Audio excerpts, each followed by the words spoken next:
Haleluya, salam jumpa pemirsa diberkati Tuhan. Satu sukacita tersendiri kembali bagi saya Gilbert Lumoindong untuk ada dalam program kita Melangkah Pasti. Karena memang dalam hidup ini kita harus melangkah dalam kepastian untuk melihat berkat, mujizat, kemenangan dan kuasa Tuhan yang luar biasa. Haleluya. Saudaraku yang kasih dalam Tuhan, kita masih dalam program khusus kita, pembahasan tentang karakter-karakter pengikut-pengikut Kristus atau murid-murid Kristus. Saudara mungkin berkata, di mana itu orang ramai begitu? Nah, saya sedang ada di Kapernaum dan pesiara-pesiara Kristen, murid-murid Kristus yang datang berziarah ke tanah perjanjian ini pasti harus sampai di Kapernaum. Dan liturgi atau kebiasaan yang biasa ada di Kapernaum, foto di depan pintu itu, saudara-saudara, ya kan? Maka saudara lihat itu rombongan lagi rame di situ karena bergantian foto, karena ada tulisannya Kapernaum, the town of Jesus. Jadi Kafarnahum atau Kapernaum dalam bahasa Ibrani adalah Kafarnahum. Nah, Kafarnahum, kafar artinya village, desa atau kampung, Nahum nama orang, ya kan? Sebagian berkata, kalau begitu ini kampungnya Nabi Nahum kah? Tidak ada penggalian sejarah tentang itu, tetapi pasti ada seorang yang terkenal yang bernama Nahum ada di sini, sehingga daerah itu bernama Kafarnahum atau kampung atau desanya Nahum. Nah, saudaraku yang kasih dalam Tuhan, kalau saudara pelajari dalam Alkitab, maka Kapernaum ini adalah the center of Jesus ministry. Makanya disebut di depan itu Kapernaum adalah the town of Jesus. Nah, saudaraku yang kasih dalam Tuhan, yang menarik di tempat ini ada bait atau sinagoga yang dibangun di tempat ini, yang dibangun oleh perwira Romawi, ya kan? Tempat di mana Yesus pernah mengajar di sini. Di sini juga ada rumah mertua Petrus, tempat di mana Yesus pernah mengajar. Lalu orang buka atapnya, lalu kemudian Yesus mengerjakan mujizat. Dan saudaraku yang kasih dalam Tuhan, ada banyak hal-hal yang menarik di Kapernaum ini. Kapernaum ini letaknya persis di tepi Danau Galilea. Nah, saudaraku yang kekasih dalam Tuhan, saya percaya adalah anugerah dan berkat tersendiri kita boleh ada di Kapernaum ini. Karena di Kapernaum ini begitu banyak pengajaran, begitu banyak mujizat, begitu banyak berkat yang bisa kita pelajari di tempat ini. Kalau saudara buka Alkitab, saudara cari Kapernaum, saudara akan lihat banyak sekali Yesus ada di Kapernaum. Dan saudaraku yang kasih dalam Tuhan, saya percaya betul hari ini tidak kebetulan saudara menyaksikan program Melangkah Pasti dari Kapernaum ini. Saya mau mengajak setiap saudara sekalian mengikuti ibadah bersama dari setiap peserta anak perjanjian ini dari Kapernaum. Saudara bisa lihat langsung nanti adalah sinagoganya yang dibangun oleh perwira Romawi. Saudara juga akan melihat rumah mertua Petrus yang di atasnya sekarang sudah dibangun gereja. Dan saudaraku yang kasih dalam Tuhan, satu kota ini reruntuhannya tergali dan dapat terlihat bahwa disinilah betul kota Kapernaum itu. Nah, saudaraku yang kasih dalam Tuhan, saya mau ajak saudara untuk masuk ke dalam dan melihat segala hal yang baik. Di tempat ini juga ada patung perunggu tentang Simon Petrus memegang kunci. Karena Alkitab bilang, apa yang kamu ikat di bumi terikat di sorga. Aku memberikan kunci kerajaan sorga kepadamu. Apa yang terikat di bumi terikat di sorga. Dan di tempat ini, di Kapernaum ini juga mengajarkan kepada kita bahwa setiap orang percaya yang bertobat, menyerahkan hidup pada Tuhan dan membiarkan Roh Kudus masuk dalam hatinya, dia memegang kunci. Kunci apa? Kunci kerajaan sorga. Apa yang kamu ikat di bumi terikat di sorga. Apa yang kamu lepaskan di bumi terlepas di sorga. Kita akan belajar karakter selanjutnya. Dan karakter keempat kita mau belajar di tempat ini. Mari ikuti saya untuk masuk ke Kapernaum sekarang. Haleluya.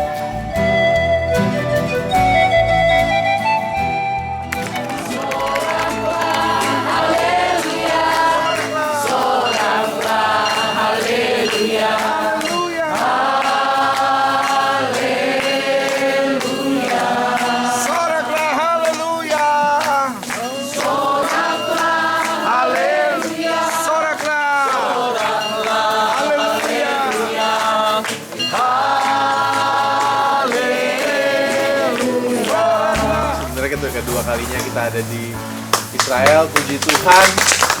Kita berdua yakin betul kita boleh ada di Israel semua hanya karena kasih karunia Tuhan aja. Amin. Dan puji Tuhan kalau yang apa menjadi kesaksian kami berdua di Israel pada siang hari ini, memang apa yang kami imani setelah kami pulang dari Israel pertama kali, Puji Tuhan, Tuhan boleh jawab doanya. Amin. Kami boleh ajak satu keluarga untuk berangkat ke Israel, dan puji Tuhan Tuhan Yesus berikan jawaban doa dan Dalam waktu 3 bulan. dalam waktu 3 bulan. Puji Tuhan, cara Tuhan memang ajaib. Dan karena itu kalau kita mau ingat satu buah lagu, taruh dalamnya ya. Oke.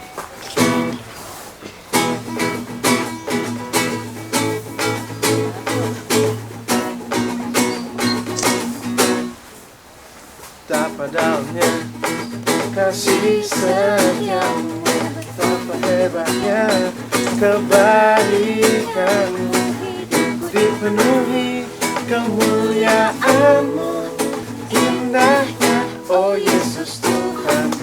Amin.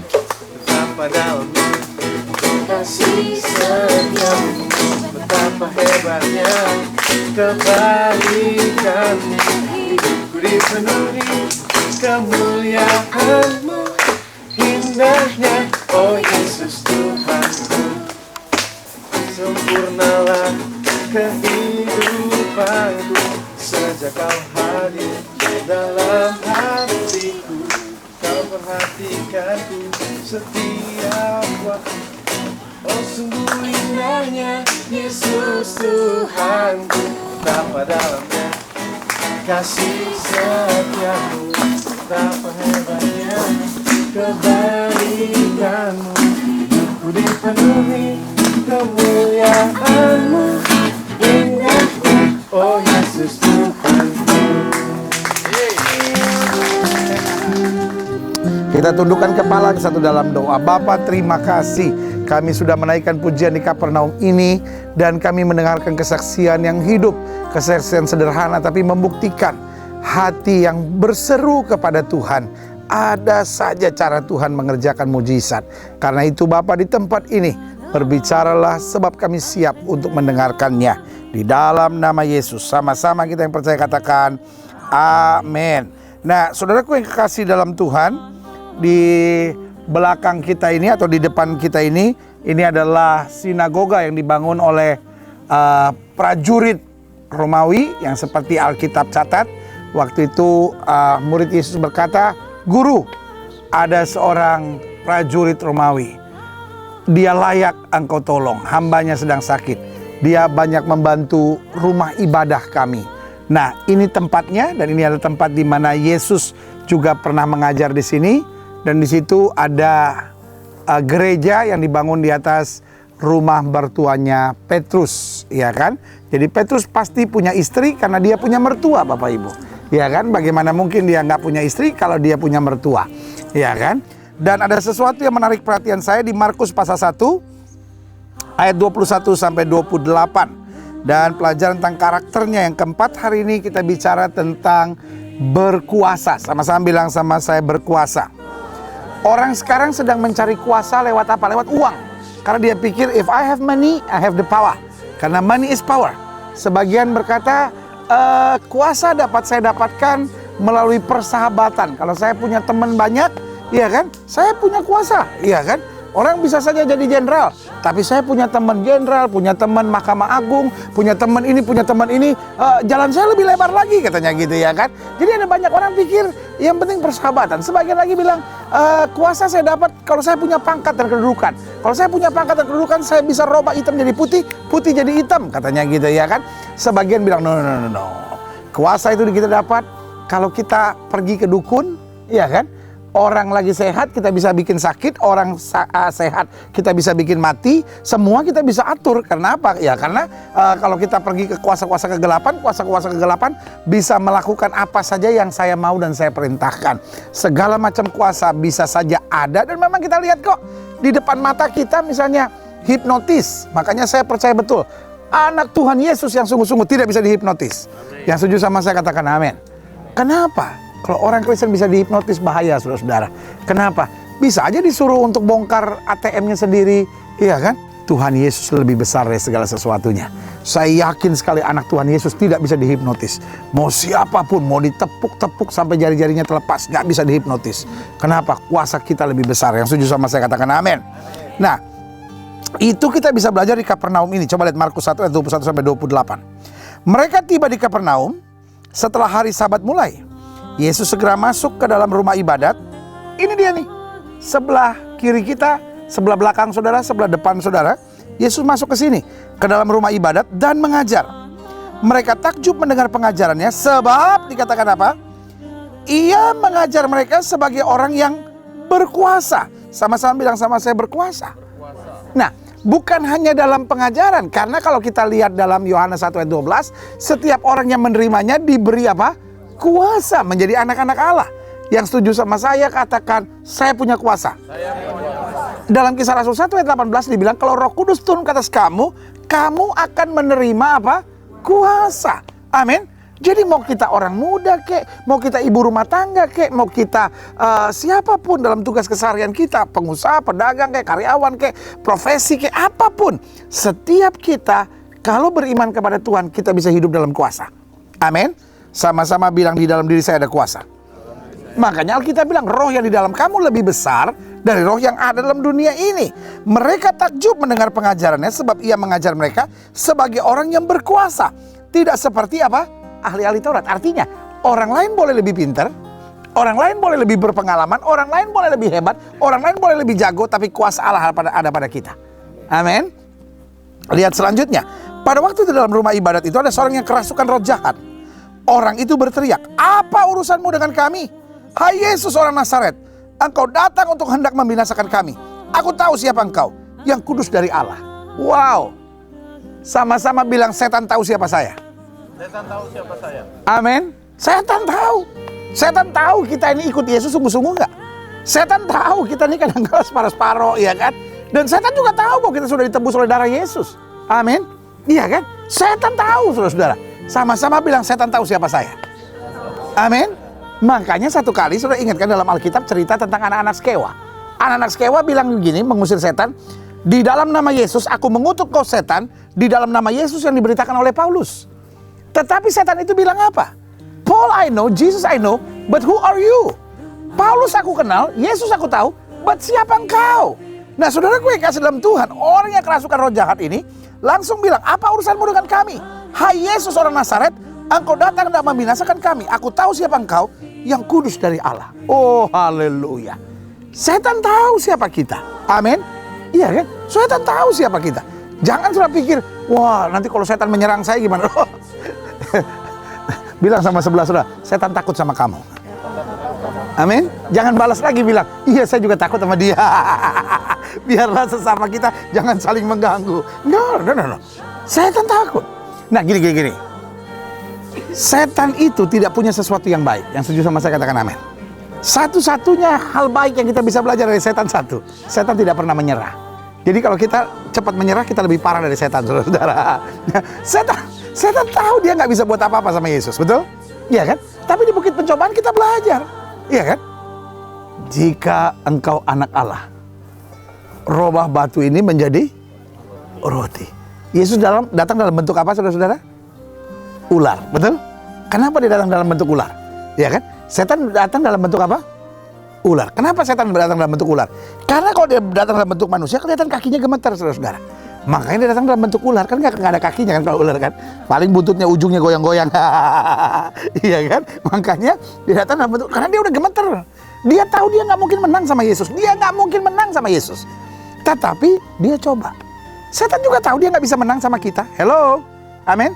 Iya kan? Setan juga tahu roh di dalam kita lebih besar, tapi setan mau selalu coba. Nah repotnya kita udah keburu takut gitu. Kita udah keburu punya pengajaran, hati-hati setan, iya kan? Dari kecil jam beduk bunyi, duduk, masuk rumah, setan keliaran, iya kan? Kita dari kecil udah kayaknya setan segala-galanya gitu, iya kan? Jangan rumah di di sudut gitu, ya kan? Di notok gitu, ya kan? Tusuk tusuk sate, ya kan? Nanti nggak ada berkat karena itu tempatnya setan kumpul katanya. Waduh, mau tusuk sate, tusuk gigi, tusuk konde juga kita nggak pusing, saudara.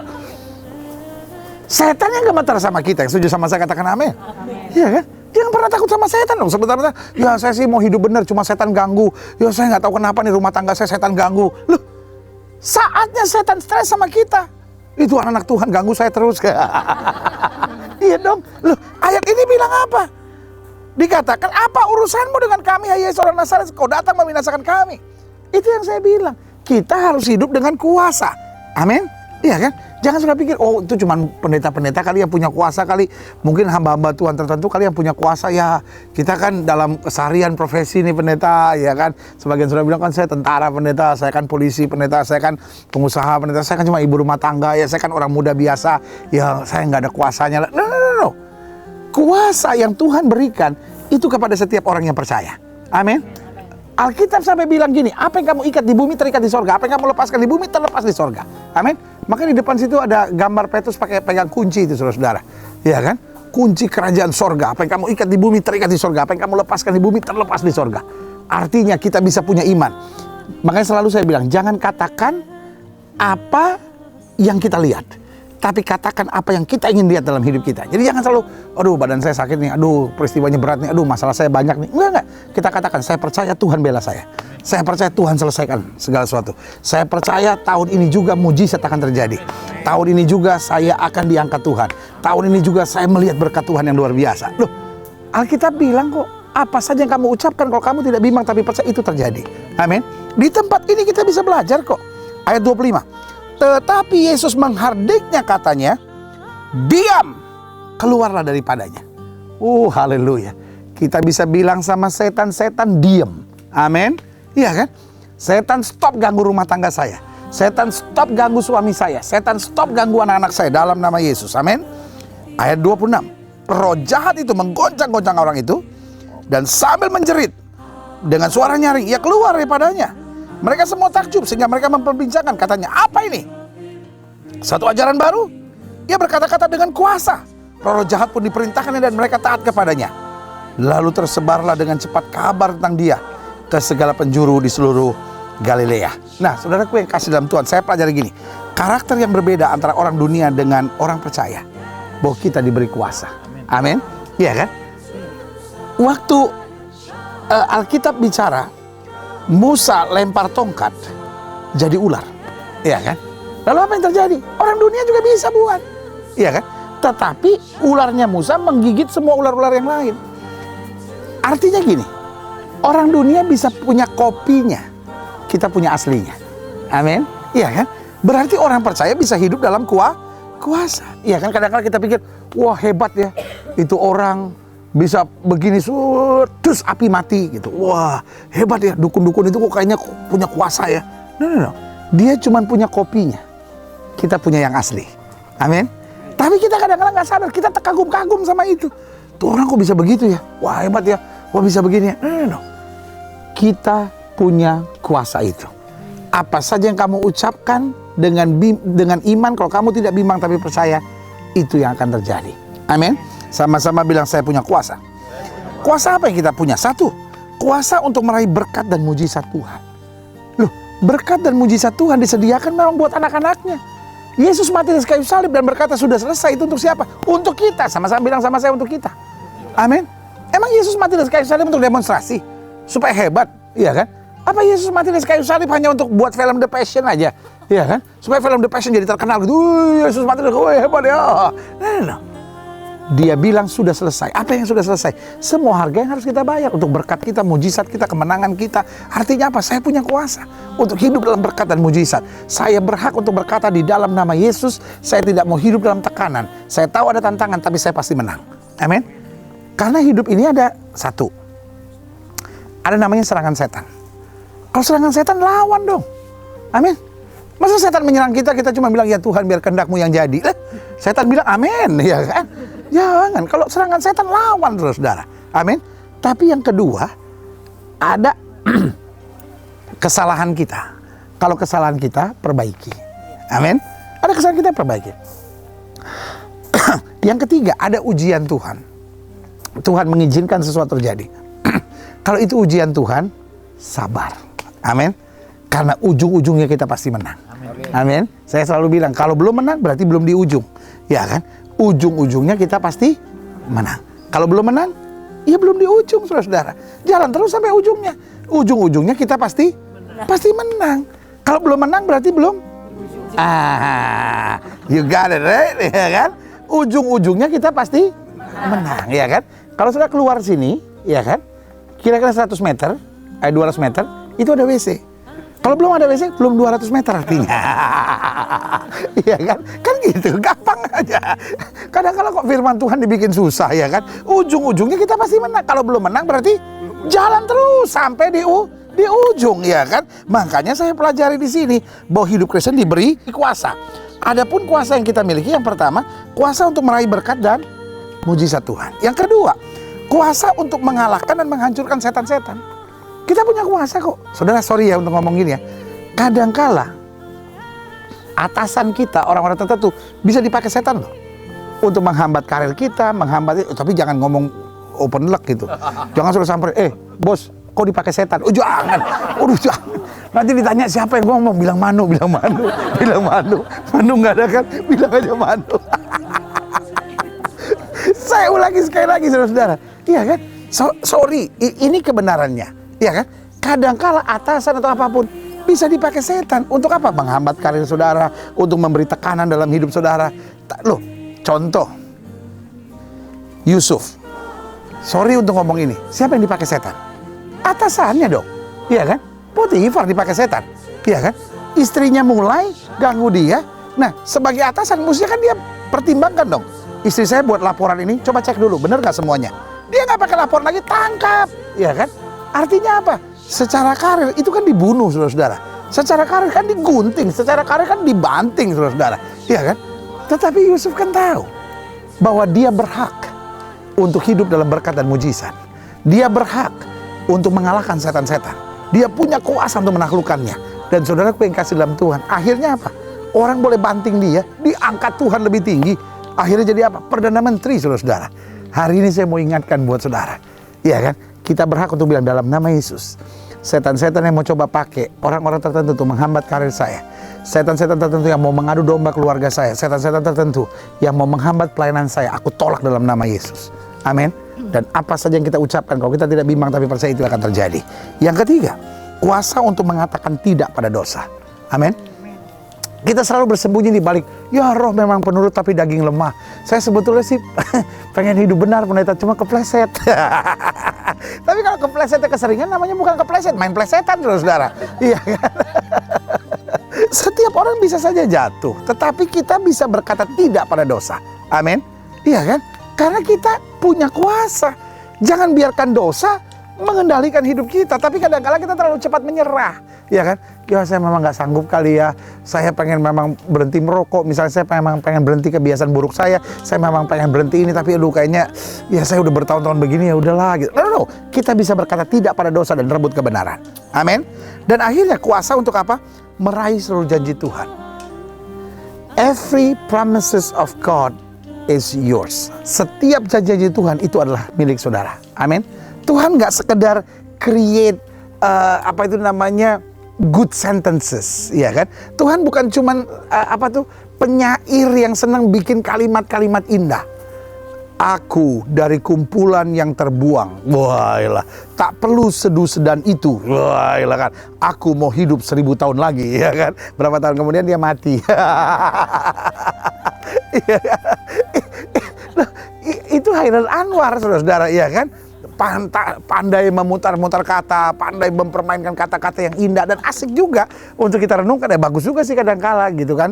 Khalil Gibran, ya kan, wah kata-katanya luar biasa, ya kan. Nah, tetapi yang saya mau ingatkan buat saudara, Tuhan itu bukan penyair. Tuhan itu berjanji dan menggenapi. Yang setuju sama saya katakan amin. Iya kan. Jadi every promises of God is yours.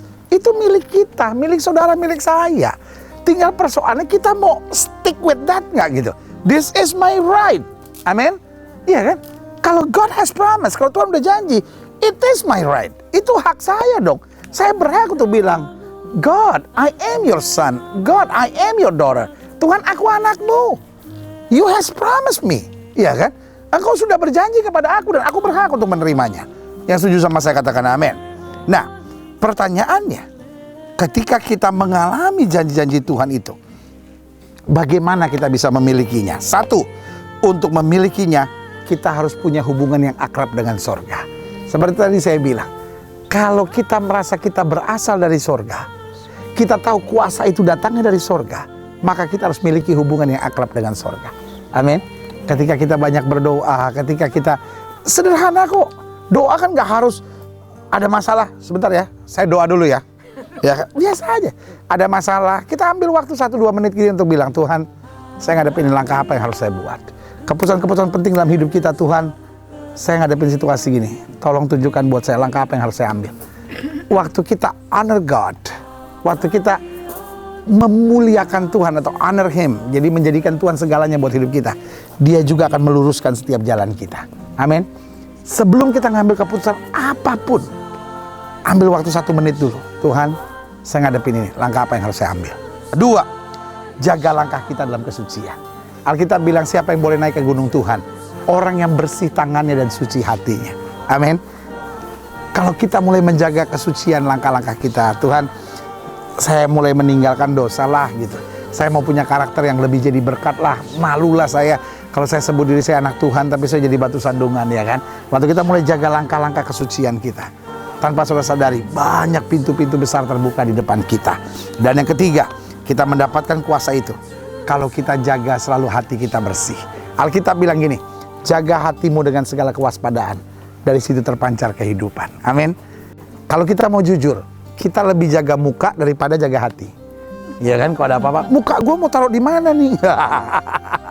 Ya kan, padahal jangan di kemana-manain. Kalau digantung-gantung di pohon sini kan jadi jelek kalau banyak muka orang.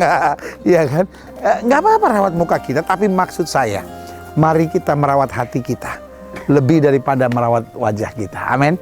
Jaga hati kita, nggak boleh ada benci, nggak boleh ada dendam, nggak boleh ada kepahitan, nggak boleh ada iri, nggak boleh ada dengki, nggak boleh ada persaingan. Jaga hati kita. Tuhan, saya cuma mau meninggikan Yesus. Saya cuma mau hidup benar, saya mau jadi berkat. Dan sudah lihat sendiri, waktu kita mulai hubungan dengan sorga, waktu kita mulai jaga kesucian, waktu kita mulai jaga hati, tanpa kau sadari, engkau berjalan dengan kuasa. Apa saja yang kau ucapkan dengan iman mulai terjadi. Engkau mulai lihat anugerah Tuhan berlaku. Mujizat demi mujizat terjadi. Apa yang tidak pernah kau pikirkan, itu Tuhan sediakan.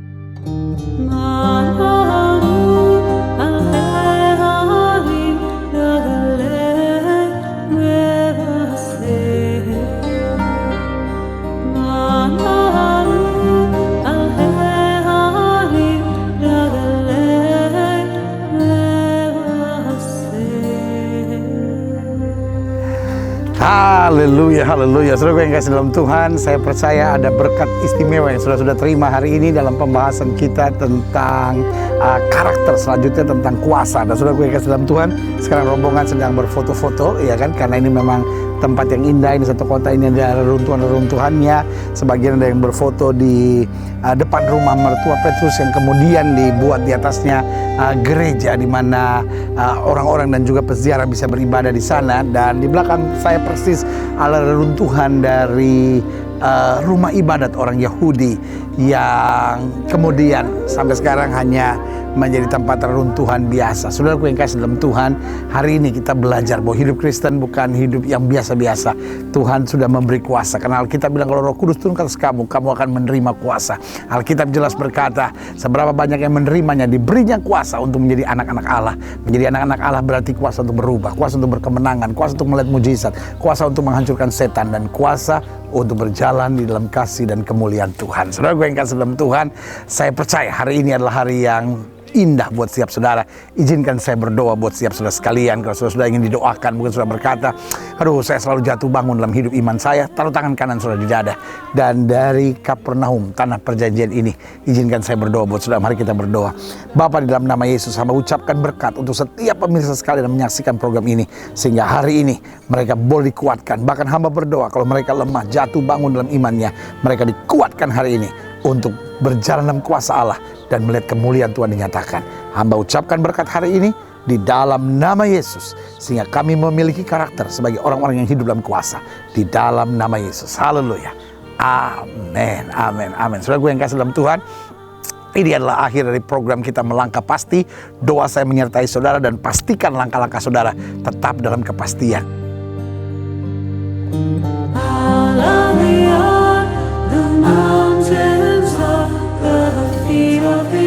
Bringing good news. How lovely are the mountains of the feet of Him. bringing